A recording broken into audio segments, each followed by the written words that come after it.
শুভ দুপুর বন্ধুরা, কেমন আছো তোমরা? আশা করি তোমরা সবাই ভালো আছো, সুস্থ আছো। আজকে আমি রুই মাছ দিয়ে বেগুন আলু দিয়ে পাতলা করে ঝোল তৈরি করব, তা আমার সঙ্গে থেকে একটু সাপোর্ট করবে। এই হলো আমার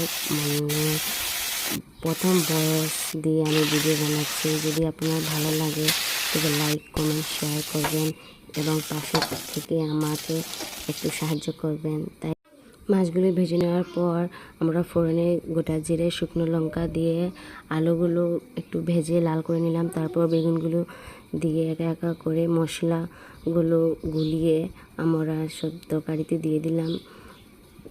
এরপর যখন মশলাগুলো কষিয়ে যাবে তখন একটু নাড়াচাড়া করে চেরা কাঁচা লঙ্কা দিয়ে দিতে হবে। এরপরে একটু কষানো হয়ে গেলে এরপর উষ্ণ গরম জল ঢেলে আমরা মাছগুলো একা করে দিয়ে দিতে লাগবে। তারপর আমাদের রুই মাছের পাতলা ঝোল রেডি। যদি ভিডিওটি ভালো লাগে তবে পাশে থেকে লাইক কমেন্ট শেয়ার